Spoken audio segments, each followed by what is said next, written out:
की गई। रसूलुल्लाह को मजनू कहा गया, रसूलुल्लाह को पागल कहा गया, रसूलुल्लाह को जादूगर कहा गया, रसूलुल्लाह को पागल कहा गया, रसूलुल्लाह को दिमाग से फिरा हुआ इंसान कहा गया।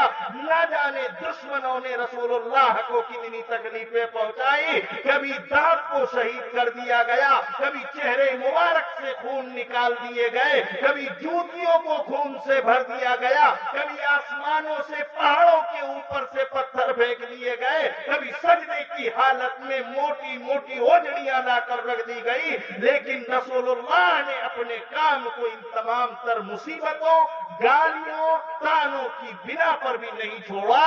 तो अइम्मा उलमा सुने अवाम क्या कहती है, जिम्मेदारान क्या सोचते हैं, इससे आपको फर्क नहीं पड़ना चाहिए। आप अपने ईमान को मजबूत करें और ये सोचें कि अगर हम इस काम को नहीं करेंगे तो इस उम्मत के बेड़े को उठाने वाला कौन होगा, इस उम्मत को आगे ले जाने वाला कौन होगा, इस उम्मत की रहनुमाई करने वाला कौन होगा।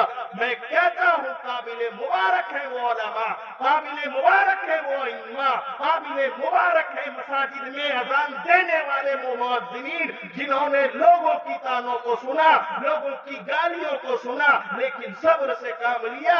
जब जरूरत पड़ी तो मुसल्ला बिछाया, जब जरूरत पड़ी तो अल्लाह के सामने आंसू गिराए, जब जरूरत पड़ी तो मस्जिद में चुप चुप कर रोए, जब जरूरत पड़ी तो कमरे में अपने तकियों को आंसुओं से तर कर दिया, लेकिन लोगों के सामने दामन नहीं फैलाया और कहा या अल्लाह मैं खुश हूं, या अल्लाह इस आवाम को सही रास्ते पर ले आइए, या अल्लाह मैं खुश हूं, हमारे मुक्तदी को सही हिदायत दे दीजिए, या अल्लाह मैं खुश हूं, हमारे जिम्मेदारान को राह हिदायत पर ला दीजिए। अगर आप इस जमीन पर बैठे हैं, आपके दिलों के अंदर ईमान जिंदा है, आपके बाजुओं में ईमान का खून गर्दिश कर रहा है, तो मैं कहता हूं ये उलमा की बरकत है, अइम्मा की बरकत है, मुअज्जिनीन की बरकत है। अगर पूरी दुनिया के अंदर उलमा, मुअज्जिन और मदारिस के अंदर पढ़ाने वाले अफराद धरने पर बैठ जाएं और कहें कि मैं काम नहीं करूंगा, तो मैं कहता हूं मुमकिन है अल्लाह की जानिब से इस धरती पर अज़ाब आ जाए।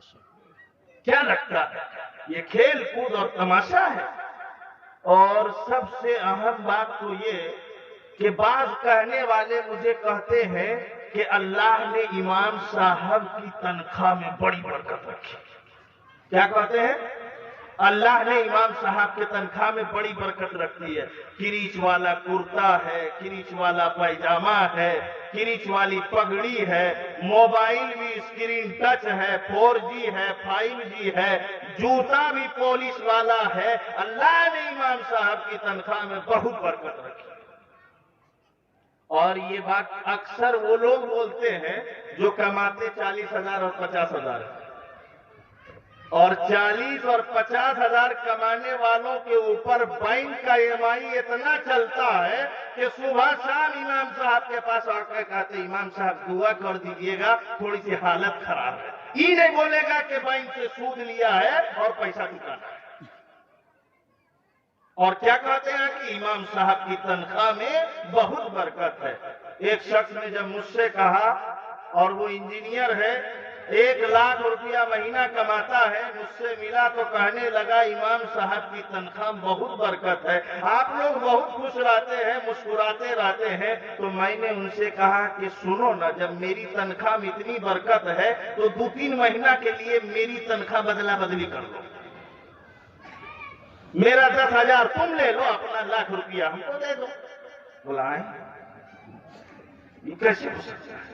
बोला क्या हुआ, बरकत खत्म हो गई? क्या हुआ, बरकत खत्म हो गई?